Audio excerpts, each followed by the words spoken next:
इस पीड़ा में से इस कथा का जन्म हुआ है। जब तक कथा न होगी महावीर की, महावीर तैयार न होगा, इसलिए कथा का आयोजन। और चले वहां से। नंदीवर्धन ने उस दिन तय कर लिया, तुझे मेरी जरूरत नहीं तो मुझे भी तेरी जरूरत नहीं।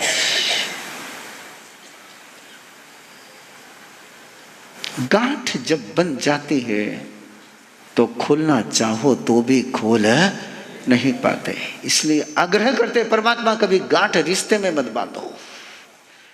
गांठ बांधनी तो अपनी कमिटमेंट के साथ बांधनी कि जिसको कोई खोल न सके। रिश्ते में कभी गांठ नहीं बांधनी। नंदीवर्धन ने गांठ बांध ली कि वापस नहीं आऊंगा। और यही कारण है बंधुओं कि उस दिन के बाद नंदीवर्धन ने परमात्मा का चेहरा ही नहीं देखा है। परमात्मा क्षत्रिय कुंड गांव पधारे, देवानंदा का जिक्र आता है, जमाली का जिक्र आता है, लेकिन नंदीवर्धन परमात्मा के पास पहुंचा, इसका कोई जिक्र आगम में कहीं पर भी परमात्मा के किसी चरित्र में नहीं मिलता है।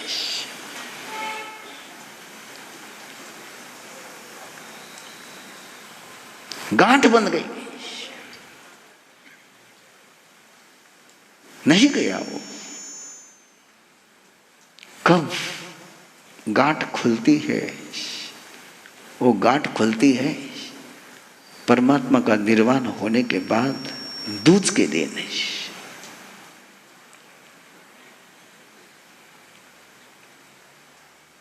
जिस आखिरी की 48 आवर्स की सभा में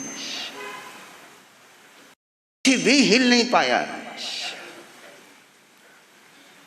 उस धर्म सभा में, आखिरी धर्म सभा, डिक्लेयर धर्म सभा, किसके बाद परमात्मा के दर्शन भी नहीं होंगे, परमात्मा का प्रवचन भी नहीं होगा। उस धर्म सभा में भी नंदीवर्धन नहीं पहुंचा है। ये गांठ बड़ी भयंकर है। जिसको जन्म से परमात्मा बंधु के रूप में मिले, पर वो गांठ पड़ गई।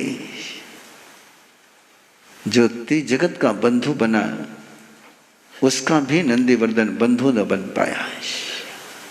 ये गांठ का खेल बड़ा गजब का है। और परमात्मा चल पड़े।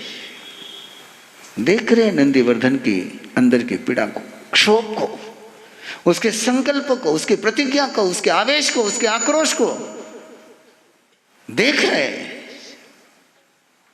लेकिन पीछे मुड़कर कहा नहीं कि नंदीवर्धन मुझे गलत मत समझना है।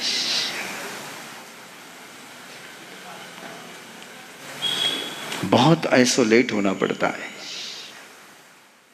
बहुत डिस्कनेक्ट होना पड़ता है। बिना डिस्कनेक्ट हुए कोई सर्जन ऑपरेशन नहीं कर सकता है। और जहां लोगों का ऑपरेशन करना हो वहां डिस्कनेक्ट तो होना ही पड़ेगा। आपको लगता है कि रिलेट होगा तो ऑपरेशन होगा, रिलेट होकर ऑपरेशन नहीं होता है। चल पड़े।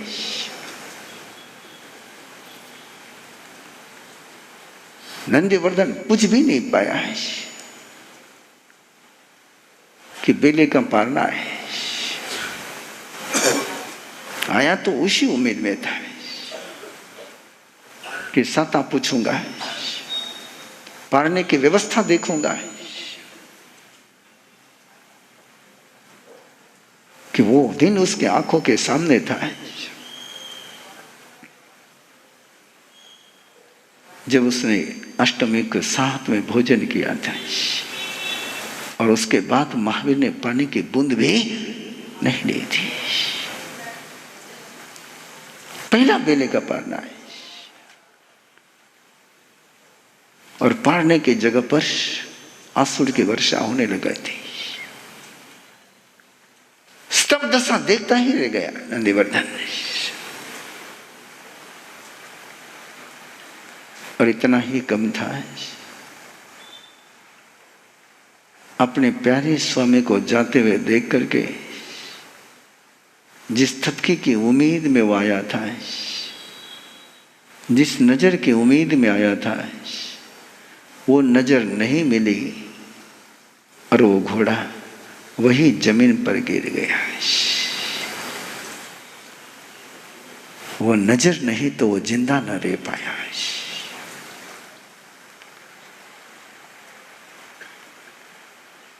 नंदीवर्धन जाते हुए वर्धमान को देख रहा है। गिरने की आवाज आते ही घोड़े की तरफ देखता है।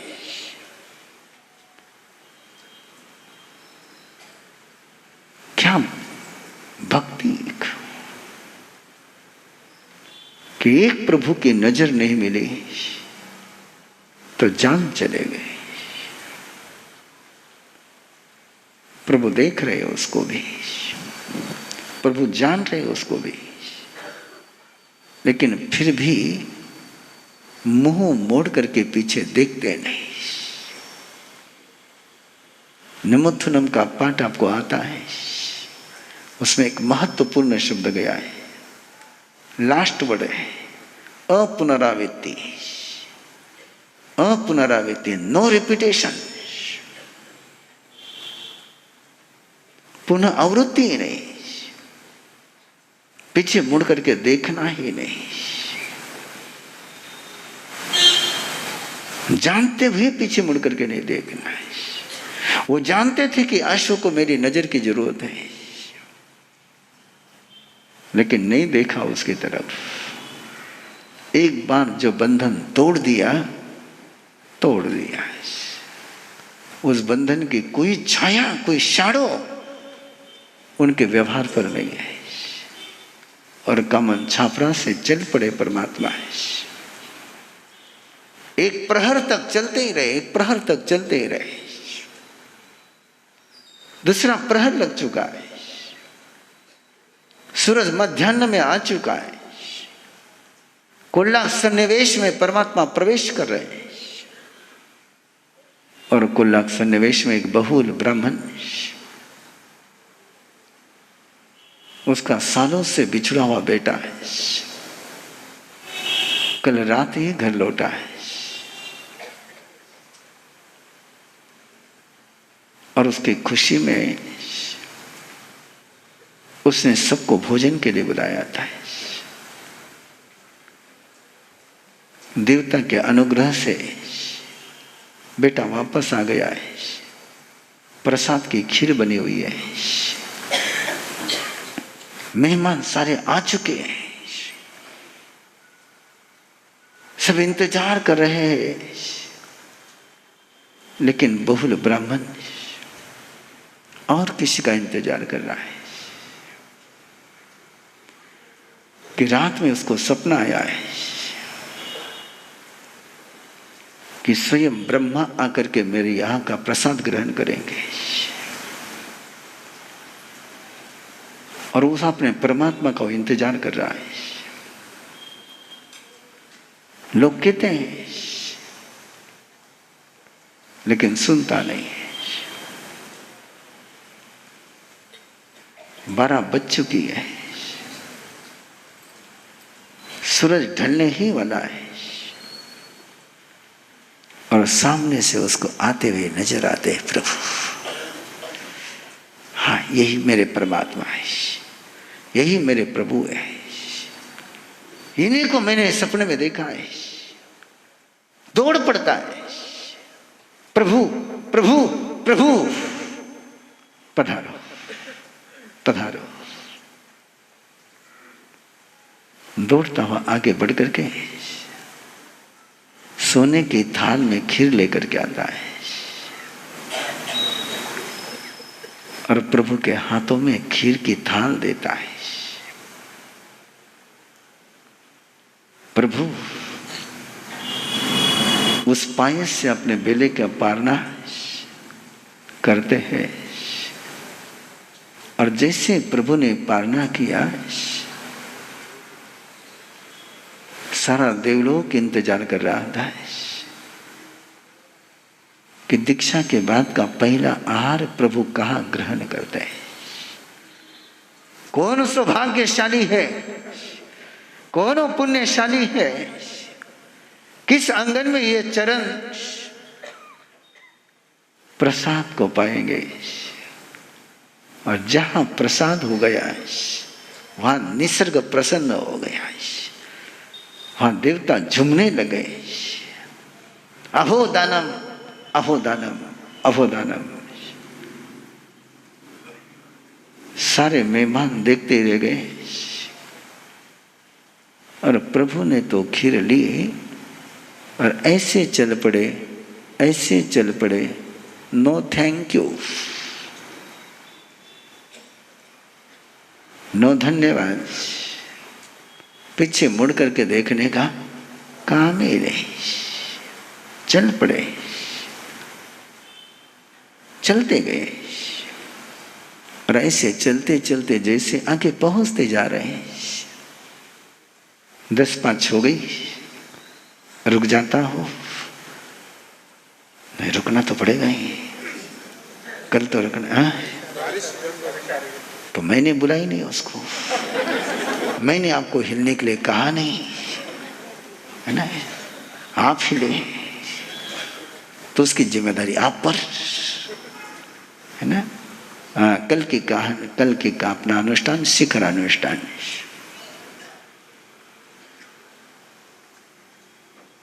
टर्निंग पॉइंट का जिक्र कर करके आगे बढ़ूंगा।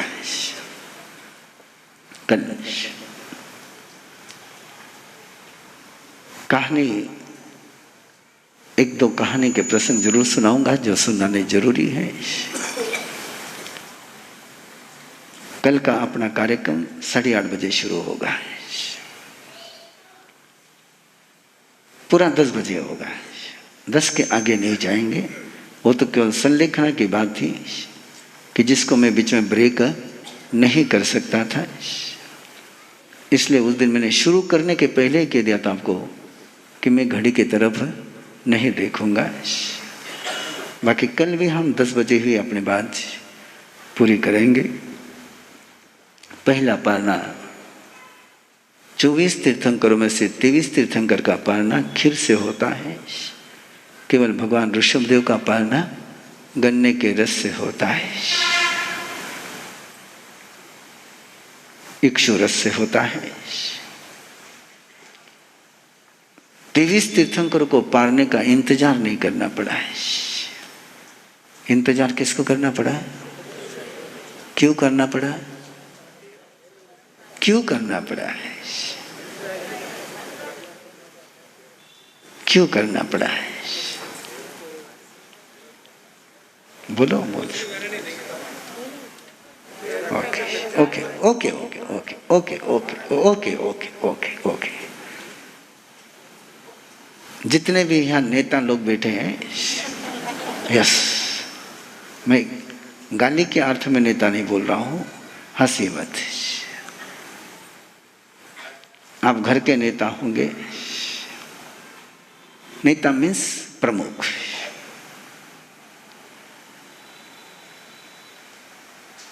उसको छोटी सी भी भूल करने की परमिशन नहीं होती है। 100% उसको क्लैरिटी रखनी चाहिए, 100% क्लैरिटी। ऋषभ राजा थे, ट्रेनिंग दे रहे थे। ट्रेनर को कितना परफेक्ट होना पड़ता है, ट्रेनर को बहुत परफेक्ट होना पड़ता है। बिना पूछे सवालों के जवाब देने पड़ते हैं। और ट्रेनर कहीं भूल कर जाए तो 13 महीने उसको भूखा रहना पड़ता है।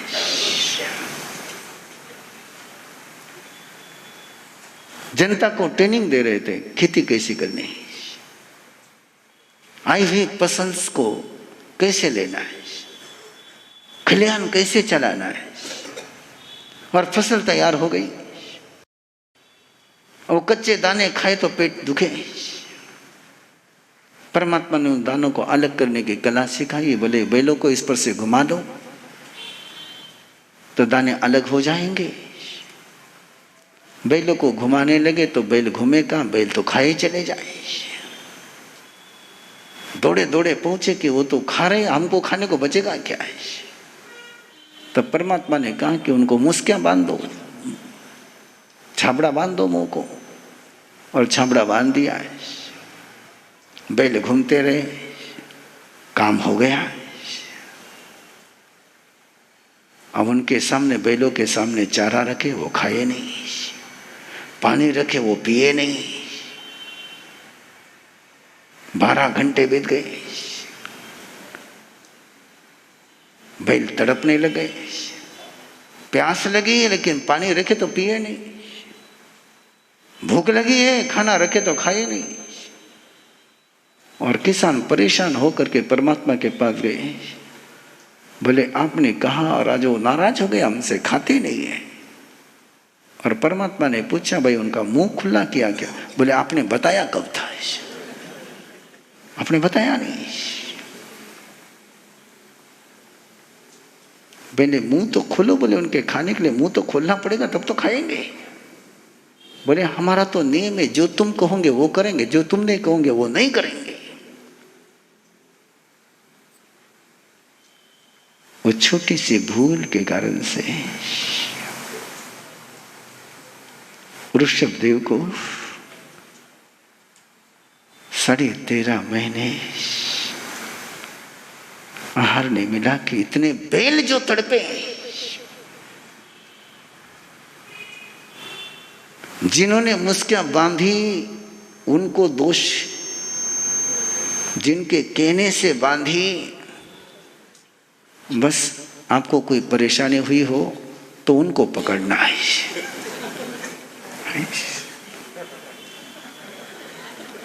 Who's organizer? ऑर्गेनाइजर। तुमको उठना पड़ा, तुमको हिलना पड़ा, तुमको चलना पड़ा। अच्छा लगा तो धन्यवाद उनको देना है।